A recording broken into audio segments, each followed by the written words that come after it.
அனைவருக்கும் வணக்கம். இவங்களை எல்லாத்துக்குமே தெரியும். இவங்க பேர் வந்து ஆஷா லெனின். இவங்க வந்து சொல்கிறாங்க, அண்ணன் சீமான் அவர்களுக்கு துரோகம் செய்கிறாங்கல்ல, அந்த துரோகிகளுக்கு வந்து சொல்கிறாங்க, பணத்துக்காக, புகழுக்காக, பெயருக்காக நீங்கள் வந்து இன துரோகம் பண்ணுறீங்க, நாம் தமிழ் கட்சி துரோகம் பண்ணுறீங்க அப்படின்னா, அந்த துரோகம் எப்படிப்பட்டதுன்னா, நீங்கள் உயிரோடு இருந்தால் கூட அது செத்துக்கு சமம் தான். பிணத்துக்கு சமம் அப்படின்னு சொல்லி டாக்டர் ஆஷா லெனின் வந்து சொல்கிறாங்க. காரைக்குடி அண்ணன் சீமான் அவர்களுக்கு ஆதரவாக வந்து சீமானை ஜெயிக்கணும் அப்படின்னு சொல்லி பேசி சாட்டை திரும்ப பேட்டியெல்லாம் கொடுத்தா பார்த்தீங்களா, அந்த ஆஷா லெனின் என்ன சொல்கிறாங்க அப்படின்னா, நான் துரோகம் செய்ய மாட்டேன், என்னோட இனத்துக்கு காசுக்காக, புகழுக்காக, பணத்துக்காக துரோகம் செய்ய மாட்டேன். அப்படி துரோகம் செய்கிறானா வந்து பிணத்துக்கு சமம் அப்படின்னு சொல்லி சொல்கிறாங்க. அந்த வீடியோ நான் வந்து ப்ளே பண்ணுறேன். இன்னொரு பக்கம் அண்ணன் சீமான் அவர்கள் 300 கோடி ரூபா ரூட் மாஃபியாவுடைய மேட்டரை பற்றி ஐடிஎம் கூட்டத்தில் வந்து பேசினார். அதை கூட அண்ணன் சீமான் வந்து அதை என்ன பேசினார் அப்படின்னு சொல்லி நான் சொல்லியிருப்பேன். இந்த நேரத்தில் திருப்பி வந்து சொன்னோன்னா நாம் தமிழ் கட்சிக்காரங்களுக்கு இப்போ என்ன நடக்குது, எதனால் திடீர்னு எல்லாமே வந்து மாறுறாங்க, எதனால் வந்து சீமான் அவர்கள் வந்து உதயநிதி சந்தித்த உடனே எதனால் இப்படி வந்து இந்த விஷயத்தை பெருசாக்குறாங்க, இதுக்கு முன்னாடி இவங்கெல்லாம் அப்படி இல்லையே, எதனால் இப்போ மட்டும் வந்து பார்த்திங்கன்னா இது பண்ணுறாங்க, இடைத்தேர்தல் வருதா, அப்போ இடைத்தேர்தல் ரூட் மாஃபியாவோட திட்டம் என்ன, அவங்க ஆல்ரெடி 300 கோடி ரூபா வச்சு என்னென்ன ப்ராஜெக்ட் பண்ணி யார் யாரை வந்து விலைக்கு வாங்கினாங்க, அவங்க விலைக்கு வாங்கி அவங்க வந்து எப்படி பேச வைப்பாங்க. அண்ணன் சீமான் வந்து விஜய் வந்து எதிர்க்கிறாரு. அப்போ விஜய் எதிர்க்கிறாருன்னா பதிலுக்கு வந்து விஜய் வந்து சீமானை எதிர்த்து பேசணும். ஆனால் அது எதிர்த்து பேச முடியாமல் அவங்க என்ன பண்ண ஆரம்பிச்சிட்டாங்கன்னா, அவதூறையும் கேலி கிண்டல்களையும் அண்ணன் சீமான் வந்து கிண்டலாக பேசுகிறாரு. அதாவது கிண்டல் பண்ணுறது, முன்னாடி சீமான் இப்படி பேசினார், இப்போ சீமான் இப்படி பேசுகிறாரு அப்படிங்கிற மாதிரி பொய்யான அவதூறுகளை எடுத்து இந்த இன்ஸ்டாகிராம், ஃபேஸ்புக்கு, இந்த ட்விட்டர், யூடியூப்ல எல்லாம் போடுறாங்கல்ல, அந்த காமெடியாக பண்ணுறாங்கல்ல, ட்ரோல் பண்ணுறாங்கல்ல, அதுக்கு பின்னாடியெல்லாம் ரூட் மாஃபியா இருக்குங்கிறத அண்ணன் சீமான் ஐடிவின் கூட்டத்தில் வந்து சொன்னார். இந்த ரெண்டு விஷயத்தை குறித்து இந்த காலையில் விரிவாக பார்க்கலாம். அதுக்கு முன்னாடி நம்ம சேனலை வந்து லைக் பண்ணி சப்ஸ்கிரைப் பண்ணிடுங்க.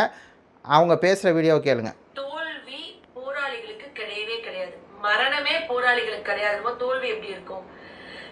நான் உயிர் வாழ்ற நாட்கள்ல என்னோட ஆதாயத்துக்காண்டி, பேருக்காண்டி, புகழுக்காண்டி, பதவிக்காண்டி, பணத்துக்காண்டி நான் என்னுடைய இனத்தை துரோகம் பண்ணிட்டு அவர்களை மறந்துட்டு மாதிரி எப்படியாவது உதவி வாங்கினேன்னா, அந்த மாதிரி நான் போய் ஒருத்தவங்களுக்கு ஜாலரா அடிச்சேன்னா என்னால நான் வாழ்ந்தும் பிணத்திற்கு சமம், என்னால போக முடியாது. பணத்துக்காகவோ, பேருக்காண்டியோ, புகழுக்காண்டியோ ஜெயிக்கிறவங்க கூட நின்று என்னுடைய ஒரு கூட்டமா போறாங்க, அந்த கூட்டம் வந்து ஒரு தப்பு பண்ண போறாங்க, ஆனா நம்மளுக்கு சப்போர்ட் கிடைக்கும் அப்படின்னு அந்த தப்புக்கு என்னால போக முடியாது. தனியா இருந்தா கூட, 1000 பேர் எதிர்த்தா கூட நான் வந்து தனியா இருந்து தர்மத்தையும் இயற்கை பிரபஞ்சத்தை கேடு விளைவிக்காம நல்லதையும் பண்றேன்னா குற்ற உணர்ச்சி இல்லாம என்னால் நிம்மதியா தூங்க முடியும். டாக்டர் ஆஷா லெனின் சொன்னதை ஏன் இப்போ போட்டு காமிக்கிறேன் அப்படின்னா, அவங்க சொன்னதில் ஒரு முக்கியமான பாயிண்ட் இருக்குங்க. பணத்துக்காக, புகழுக்காக, பேருக்காக துரோகம் செய்கிறீங்களேடா அப்படின்னு சொல்லி கேட்டாங்கல்ல, அது எவ்வளோ தூரம் அப்படியே என் கண்ணை வந்து ஓப்பன் பண்ணி விடுச்சு. நேற்றைக்கு வந்து நைட் இருந்தே அதை வந்து கேட்டே இருக்கேன். இப்போது அண்ணன் சீமான் அவர்களுக்கு இவங்களாம் எதுக்கு சப்போர்ட் பண்ணுறாங்க? இன்றைக்கி துரோகம் பண்ணிட்டு போனவங்க. சீமானுக்கு சப்போர்ட் பண்ணால் நம்மளுக்கு பணம் வரும், சீமானு சப்போர்ட் பண்ணால் புகழ் வரும், சீமானு சப்போர்ட் பண்ணால் பேர் வரும், சீமானு சப்போர்ட் பண்ணால் பதவி வரும் அப்படின்னு சொல்லி தானே வந்து சப்போர்ட் பண்ணுறாங்க. அவங்க யாருமே சீமானவர் உண்மையாக நேசித்து நாம் தமிழ் கட்சி நேசித்து வந்து வர மாட்டாங்க. அவங்க வரல.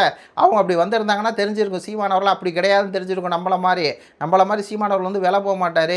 கூட பக்கத்தில் உட்காந்ததெல்லாம் வந்து அவர் வந்து விதைக்கு தான் போகிறாரு, அந்த ஸ்டாலின் தான் வந்து இருப்பார், இதெல்லாம் ஒரு சப்பா மேட்டர் அப்படின்னு சொல்லி தெரியும். ஆனாலும் இதை வச்சு விமர்சனம் பண்ணுறாங்களே, அவங்களுக்கு என்ன? அவங்களுக்கு வந்து பணம், பதவி, பெயர் தான் முக்கியம். அப்போது இந்த இடத்துல இந்த மாதிரி துரோகம் பண்ணுறவங்களாம் எப்படிப்பட்ட ஆட்கள் அப்படின்னா, பணம் கொடுத்தா போதும் போயிடுவாங்க, புகழ் கிடைக்கிதுன்னா போயிடுவாங்க. ஆமாம், இன்றைக்கி சீமான் அவர்கள்ட்ட ஒன்றுமே இல்லை. சீமானோட 8% ஓட்டு இருந்துச்சு, 8% ஓட்டு இருந்துச்சு அப்படிங்கும்போது இவங்கெல்லாம் வந்து சீமான் பேசுனாங்க. அப்போது வியூஸ் வாங்கினாங்க, நல்லா சம்பாதிச்சாங்க, நல்லா வந்து பார்த்திங்கன்னா ஒரு லெவலில் இருந்தாங்க. இப்போ சீமான் அவர் 4% வாங்கிட்டாங்களா, அப்போ சீமான் செல்வா குறைஞ்சிருச்சு, அப்போ சீமான் நம்ம திட்டுவோம் அப்படின்ட்டு சீமான் அவர்களை திட்டுறதுக்கு மேற்கொண்டு அந்த ரூட் மாஃபியா பற்றி பேசுகிறேன். மேற்கொண்டு சீமான் அவர்களை அழிக்கிறதுக்கு என்ன வேலை பார்க்கலாம்? அப்போது சீமான் அவர்கள் வந்து உதயநிதி ஸ்டாலினை சந்திக்கிறது, நாம் தமிழ் கட்சிக்காரர்களுக்கெல்லாம் மனசு புண்படுது, உங்கள் வீட்டில் வந்து காவல்துறையை விட்டாங்களே, விஜயலட்சுமி கூட்டு வந்தாங்களே அப்படிங்கிற மாதிரி பேசினா என்ன ஆகுனா, நாம் தமிழ் கட்சியுடைய பலத்தை மேலும் சிதைக்கக்கூடிய ஒரு நோக்கம், அந்த நோக்கம் இருக்கவங்க தான் அப்படி பேசுவாங்கங்கிறத நம்மளுக்கு நேற்றுக்கிறது நான் பல பேர்கிட்ட பேசிட்டாங்க. பல பேர் சொல்லக்கூடிய விஷயம் என்ன தெரியுங்களா? இதான் சொல்கிறாங்க, நாம் தமிழ் கட்சியை மேலும் சிதைக்கணும் அப்படிங்கிற நோக்கம் கொண்டவங்க மட்டும்தான் இப்படி வந்து பேச முடியும் அப்படிங்கிறாங்க.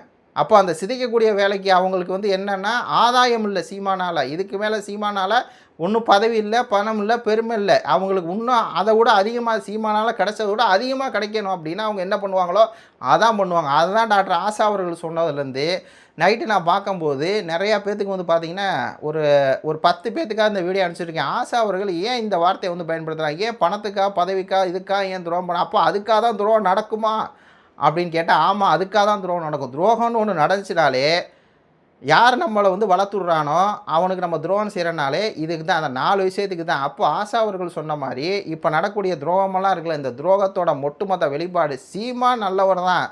சீமான் எந்த இடத்துலையும் திமுகவோட சமரசம் பண்ண மாட்டார். சீமான் எந்த இடத்துலையும் வந்து பார்த்தீங்கன்னா ஸ்டாலினோடைய, உதயநிதி ஸ்டாலினோடைய ஒரு சமரச போக்கோ, ஒரு கூட்டணியோ, ஒரு நல்ல முறையோ அதெல்லாம் எதுவுமே கிடையாது. ஆனால் அந்த பொது இடங்களில் கலந்துக்கிறாங்க, ஒரு துக்க நிகழ்வில் கலந்துக்கிறாங்க அப்படிங்கக்குள்ள அதை வச்சுக்கிட்டு வந்து பார்த்தீங்கன்னா இப்படி பேசுகிறது, அதை வந்து பெருசாக ஆக்குறது, அதை கட்சியிலேருந்து ஆட்கள் வெளியேற அளவுக்கு பண்ணுறது இருக்குல்ல, அதுக்கு பேர் என்ன அப்படின்னா, அதுக்கு பேர் தான் அப்படிங்கிற மாதிரி இருக்குது. அதுக்கு பேர் என்ன அப்படின்னா பணத்துக்கா பேருக்கா அப்படிங்கிற மாதிரி தான் இருக்குது. வேறு ஒன்றும் நம்ம இது வந்து சொல்ல முடியாது.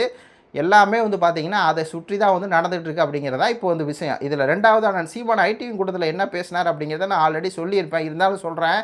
ரூட் மாஃபியா 300 கோடி ரூபா என்ன பண்ணுறாங்க, செலவு எதுக்கு பண்ணுறாங்க? சீமான் அவர்களுக்கு எதிராக செயல்பட, சீமான் அவர்களுக்கு எதிராக பேச, சீமானுக்கு எதிராக வந்து கட்டமைப்பு வந்து உருவாக்க. நம்ம ஆல்ரெடி தெரியும் சீமானை வந்து திமுக பி டீம் அப்படின்னு சொல்லி கட்டமைக்கிறாங்க. ஏன் கட்டமைக்கிறாங்க அப்படின்னா, இப்போ சீமானை வந்து தாவேக்கா வந்து எதிர்க்கிறாரு. இப்போ தாவேக்காரர் இதுக்கு திமுக எதிர்க்குது. அப்போ சீமான் அவர்கள் திமுகவோட பி டீம்னு சொல்லிட்டோம்னா இந்த மக்களுக்கு என்ன புரிய போகுது? சீமான் வந்து திமுக தான் கட்சி ஆரம்பித்தார் அப்படிங்கிறது எங்கே புரிய போகுது?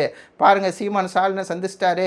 சந்திச்சோடனே ஒரு பெட்டியை கொடுத்துட்டாரு. பெட்டியை கொடுத்து வந்து விஜய்க்கு வந்து எதிராக பேச வச்சார். விஜய்க்கு எதிராக சீமான் பேசுறது காரணமே ஸ்டாலின் தான் அப்படின்னு சொல்லி இப்படி ஒரு பொய் பரப்புரை பரப்பிட்டோம்னா சீமான் அவர்கள் திமுக காரன் அப்படிங்கிற மாதிரி ஒரு கட்டமைப்பு உருவாக்குறாங்க. ஆனால் அது போலி கட்டமைப்பு. சீமானை ஒருபோதும் வந்து திமுக ஆதரிக்க மாட்டார்.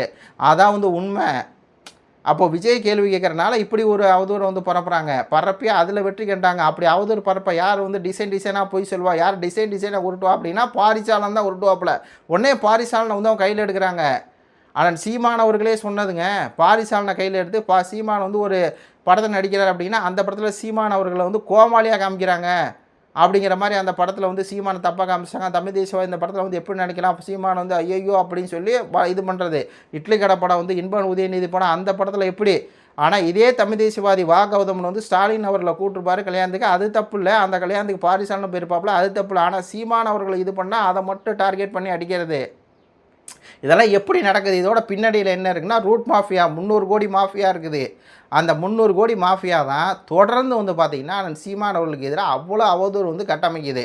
சீமான் அவர்கள் எப்போயோ வந்து பார்த்திங்கன்னா 2014 காலகட்டத்தில் ஏதோ ஒரு சின்ன கிளிப்பை வந்து எடுத்துக்கிறது. இப்போ சீமான் அவர்கள் 2026 பேசுகிற ஒரு சின்ன கிளிப் எடுத்தது பாருங்கள். சீமான் அப்போ அப்படி சொன்னார், இப்போ எப்படி சொன்னார் அப்படின்ட்டு அதை சம்மந்தம் இல்லாமல் ஒரு எடிட் பண்ணி சம்மந்தம் இல்லாமல் போட்டு சீமான் அவர்களை காமெடியனாக்கி, சீமான் அவர்கள் பேச்சு பூரா ஒரு காமெடி பேச்சாக இருக்குது. சீமான் வந்து உளர்றாரு, மாற்றி மாற்றி பேசுகிறாரு அப்படிங்கிற மாதிரி ஒரு ரூட் மாஃபியா ஒரு கட்டமைக்கிறான். அந்த கட்டமைப்பு எதிராக தான் நம்ம செயல்படணும்னு சொல்லி அந்த சீமான் சொன்னார் பாருங்க.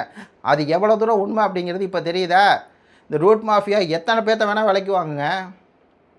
பாரிசாலனே விலைக்கு வாங்கியிருக்கு. நான்லாம் பாரிசாலனை விலை போக மாட்டாப்புலன்னு நினச்சேன். ஆனால் பாரிசாலனே விலைக்கு வாங்கியிருக்குன்னா மற்றவங்கள ஏமாத்துறான். புகழ் வருது, பணம் வருது, எல்லாம் வருதுன்னா போகாமல் இருப்பாங்க, அதெல்லாம் போயிடுவாங்க. இன்றைக்கி ஆட்சி அதிகாரத்தில் இருக்காங்கல்ல விஜய், முன்னாடி ஆட்சியது இல்லாதப்பயே அவங்க என்ன பண்ணாங்க, பணத்தை வச்சு வேலை பார்த்தாங்க. ரூட் மாஃபியா வச்சு என்ன பண்ணாங்க, பாரிசாலன், பிரியகுமார், ஜெபக்குமார், நெல்சன்லாம் வந்து அந்த தமிழ் பொக்கிஷ விக்கி எல்லாம் ஒரு பெரிய லாபியை வந்து உருவாக்குனாங்க. விஜய் வந்து பாவம் கரூர் விஷயத்தில் சீமான் வந்து பழி போடுறாரு. சீமான் கரூர் விஷயத்தில் வந்து திமுக பேசுகிற மாதிரியே பேசுகிறாரு. திமுக தான் காரணம், சீமான் திமுகவுக்கு ஆதரவாக விஜய் வந்து திட்டுறாரு அப்படிங்கிற மாதிரி கட்டமைப்பு உருவாக்குனாங்க. இதெல்லாம் பண்ணது யார் அப்படின்னா அந்த ரூட் மாஃபியா தான். அந்த ரூட் மாஃபியாவுடைய அடுத்த டார்கெட்டு தான் நான் சொன்ன மாதிரி இடைத்தேர்தலையும் சீமான் அவர்கள் பேரை கெடுக்கணும் அப்படின்னா அதுக்கு என்ன பண்ணலாம்? இப்போது எலெக்ஷன் முடிஞ்சிருச்சு, விஜய் ஜெயிச்சிட்டாரு. விஜய் ஜெயிச்சதுக்கப்புறம் மக்கள்லாம் என்ன நினைக்கிறாங்க, சரி விஜய் ஜெயிச்சிட்டாரா, சரி சீமான் 15-16 வருஷமாக வந்து நம்மளுக்காக போராட்டிருக்காரு, அவருக்கு வந்து ஓட்டு போட நினைப்பாங்களா? அந்த நினைப்பு வரக்கூடாது. சீமான் வந்து இன்னும் திமுக நெருக்கமாக இருக்காருங்கிற மாதிரி ஒரு போலி கட்டமைப்பு உருவாக்குறதுக்கு தான் அவங்க வந்து ஒரு கட்டமைப்பில் வந்து செயல்படுறாங்க. இதில் 2 பேருமே உள்ளு தான், திமுக உள்ளு தான், தாவேக்கா உள்ளு தான். 2 பேர் சேர்ந்துக்கிட்டு தான் நாம் தமிழர் கட்சி எப்படியாவது இந்த மண்ணில் விட்டு அகற்றணும்னு நினச்சி தான் அவங்க பண்ணிருக்கிறாங்க. அதுக்கு சீமானை என்ன பண்ணுவார், அவர் யதார்த்தமாக ஒரு கல்யாணத்துக்கு போகிறாரு, வா கௌதமன் கல்யாணத்துக்கு போகிறாரு. அப்படி கல்யாணத்தும் போது ஸ்டாலின் வந்தால் சீமானை என்ன குண்டியை திருப்பிக்கிட்டா போக முடியும்? அது வந்து அசிங்கம் இல்லை, அவமானம் இல்லை, ஒரு இதாக இருக்காது. அப்போ அதை வச்சுக்கிட்டு இவங்க விமர்சனம் பண்ணுறாங்கன்னா மேற்கொண்டு சீமான் அவர்களை அழிக்கிறதுக்கு இவங்க பணத்துக்கும் புகழுக்கும் தான் இவங்க செயல்படுறாங்களா அப்படிங்கிற அந்த கேள்வி நம்மளுக்கு வந்து வருதில்ல. இதெல்லாம் நாம் தமிழர் கட்சிக்காரங்க ஒவ்வொன்றும் மனசில் வச்சுக்கோங்க. இடைத்தேர்தல் தான் நம்மளுடைய நோக்கம். இடைத்தேர்தலில் சீமான் அவர்கள் அம்பாசமுத்திரம் நிற்பார் அப்படிங்கிற மாதிரி தகவல் வருது. அப்படி அவர் நின்றார்னா அவர் ஜெயிக்கணும். அவர் ஜெயிக்கிறதுக்கு என்ன வேலையோ களத்துலேயும் சரி, இணையத்துலேயும் சரி, எல்லாத்துலேயும் பண்ணணும். சில பேர் சொல்கிறாங்களே களத்தில் வந்து வாங்கடா, களத்தில் வர்றது ஒரு வகையான உழைப்புனா ஆன்லைனில் இந்த ரூட் மாஃபியாவுடைய 300 கோடி ரூபா அந்த இதை உடைக்கிறதுல அதில் ஒரு பங்கு வந்து வகிக்கணும். அங்கே வந்து 10 பேர் வேலை செஞ்சாங்கன்னா இணையத்தில் தான் 200 பேர் வேலை செய்ய வேண்டியது. களத்தில் வந்து ஒன்றும் பிரச்சனை இல்லைங்க, மக்கள் நம்மளுக்கு ஓட்டு போட ரெடியாக தான் இருக்காங்க. ஆனால் இணையத்தில் பரப்புகிற அவதூறு இருக்குல்ல, அந்த அவதூறுக்கு எதிராக தான் நம்ம அதிகமாக செயல்பட வேண்டிய இருக்குங்கிறதான் இங்கே வந்து முக்கியமான விஷயமா இருக்குது. அந்த நாம் தமிழர் கட்சி ஐடி விங் வந்து அது செத்துப்போன ஐடி விங். நம்ம செத்துப்போன ஐடி விங் சொல்லி தான் இப்போ அந்த நாம் தமிழர் கட்சியோட ஐடி விங் பொறுப்பாளராக அண்ணன் சீமான் அவர்கள் பாருங்கள், இந்த மாதம் இல்லைன்னா அடுத்த மாதத்துக்குள்ளே அவங்க வெளியே போயிடுவாங்க, தூக்கி எரிஞ்சிருவார் அண்ணன் சீமான். அந்த தகவலாம் வந்துகிட்டு இருக்குது. ஐடி விங் வந்து பலப்படுத்தணும். 300 கோடி ஐடி விங் வச்சுருக்கிறேன், இங்கே வந்து செயல்படாத செத்துப்போன ஐடி விங் வச்சுருந்தா அவங்களுக்கு ஆதரவாக இருக்கக்கூடிய ஓரினை சேர்க்கைக்கு மட்டும் ஆதரவாக வந்து செயல்பட்டு உட்காந்துருந்தா கட்சிக்கு இல்லாமல், அப்போ அந்த மாதிரி இடத்துல அண்ணன் சீமான் தூக்கப்படுறார், கட்சி முன்மடங்கு வளரப்போகுது. வீழ்ந்துட்டோன்னு சொல்லி சிரிக்கிறாங்கல்ல, அவ்வளோதான் அப்படின்னு நினைக்கிறாங்கல்ல, அவங்களுக்கு முன்னாடி நாம் தமிழர் கட்சி வந்து எழுந்து நிற்க பாருங்கள், அப்போ தெரியும். அப்போ அந்த போன துரோகிகளுக்கெல்லாம் இருக்குது அப்படிங்கிற மாதிரி தான் இருக்குது. எல்லாமே துரோகத்தினோட வெளிப்பாடு தாங்க. துரோகம். இந்த இனமே வந்து இப்படி கிடக்கிறதுக்கு காரணமே துரோகம் தான். இங்கே வாங்கிட்டு இங்கே வந்து முதல்ல குத்துறது, அதான் வேலை. அதை இதுக்கு மேலே நம்ம வந்து துரோகத்தால் நம்ம வந்து வீழ முடியாது. இவன் துரோகம் பண்ணுறான்னா அவன் துரோகம் பண்ணுறான்னு சொல்லி வெளிப்படையாக சொல்லணும். அப்படி சொன்னால் தான் என்ன ஆகும், அது வந்து ஒரு 10% குறைக்க முடியும். நம்ம சொல்ல மாட்டோம், அவர் வந்து அப்படிப்பட்டவர், அவர் வந்து இப்படிப்பட்டவர், அதனால் சொல்லக்கூடாதுன்னா கடைசி வரையும் என்ன ஆகும், நம்மளுக்கு துரோகத்தால் அழிவு தான் வரும். அப்போ அதை நம்ம சொல்லணும். சொன்னால் தான் அது வரக்கூடிய சேதாரத்திலிருந்து நம்ம வந்து மீண்டு வர முடியும். அப்படிங்கிறத மட்டும் சொல்லிட்டு இந்த காணொலியை வந்து முடிச்சுக்கிறேன். இது குறித்து உங்களுடைய கருத்துக்களை சொல்லுங்கள். நன்றி, வணக்கம்.